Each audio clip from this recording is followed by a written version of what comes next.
Hey guys, welcome to Precision Machine Shed. Today what I'm going to do is just a quick little update on my lathe and then get your guys' opinion hopefully. So I got my 13-inch lathe back, so this is my South Bend 13 by 40. And what I did was have Rick over at A&D Tool Machine Rebuilding in Roberts, Wisconsin. I brought this thing over to him and I had him repaint it for me.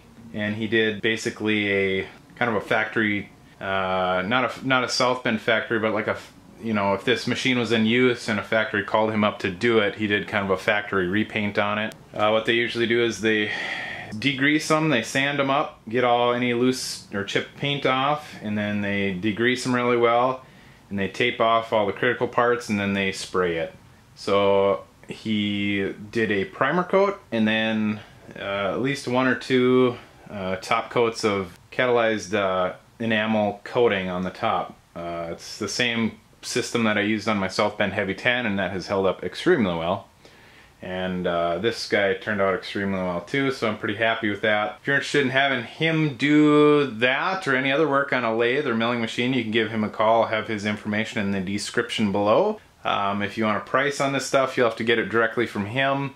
You know, they're not cheap or inexpensive, but you know, if you want some good quality work done, he's a good guy, and this is the second machine he's done for me, so I'm pretty happy with it.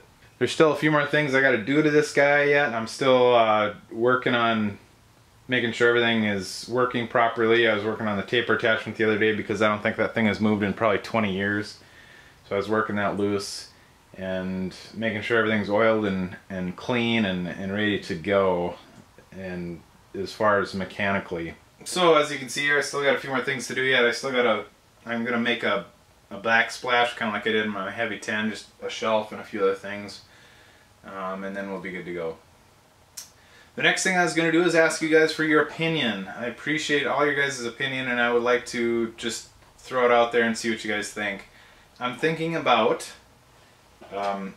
expanding my Patreon a little bit, because I think it would be a better revenue system for me to try and fund this channel, and I think I could get better content out to those people that actually want it, instead of just throwing a bunch of stuff out there, and then I can tailor it towards your guys' feedback and what you're thinking about and what you would want me to do as far as videos go.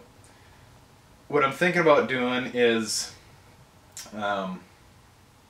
you can check out my Patreon right now, but I got a link in my description below. It's not much going on right now, but what I'm thinking about doing is possibly doing at least probably a video a month, and just for the Patreon subscribers. And what I'm going to do is do some more in-depth type work, and specifically more gunsmith type machining work. And I think if I can do about one a month, then that would make, to me, I think if I could get, you know, a good percentage, or, you know, a handful of my subscribers to get on there and donate like $1 a month, and then you would get exclusive content to some of these more in-depth videos that show how some of this stuff is done and how I do it. And I think that would be worth my time more, and it would be worth your guys' investment in me to get information out of me that is, you know, worth it. So let me know what you think about that. I think it might be a little bit better system for what I'm doing than just throwing a bunch of stuff on YouTube. And what I'm hoping to do is, like, my first project, if I can get you know, some guys signing up for Patreon, I'm thinking I'm going to start.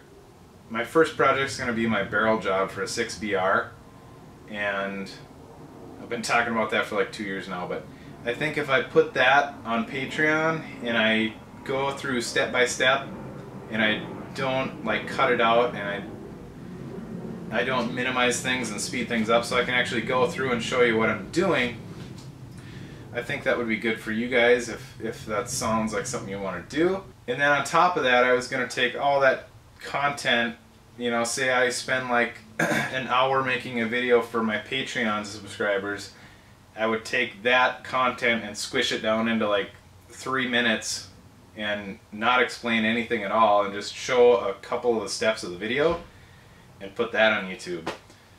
So then if it looked like something that people were interested in, they could go over to Patreon, they could sign up, and they could get exclusive access to that content.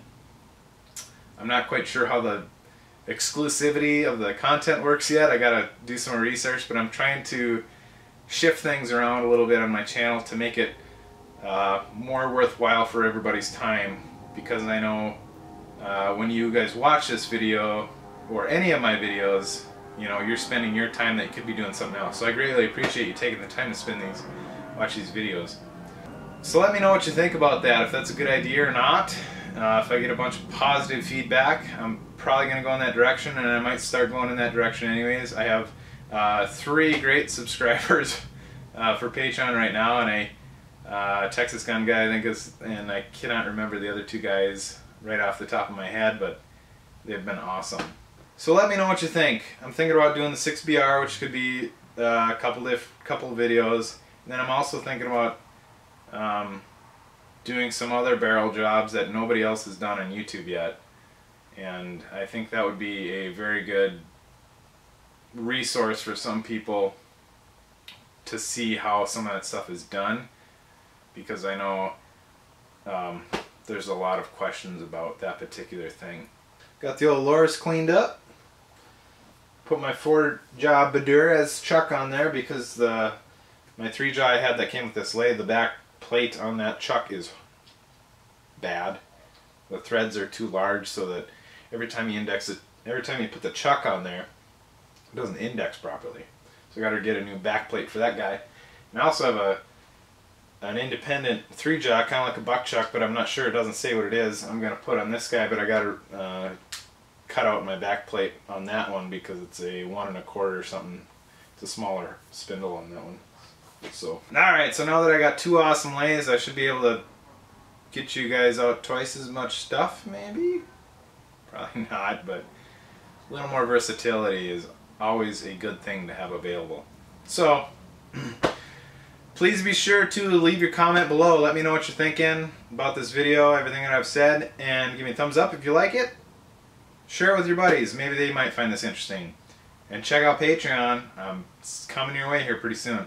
So till next time, stay safe on these guys and shoot safe. I'll see you guys next time. Thanks for watching.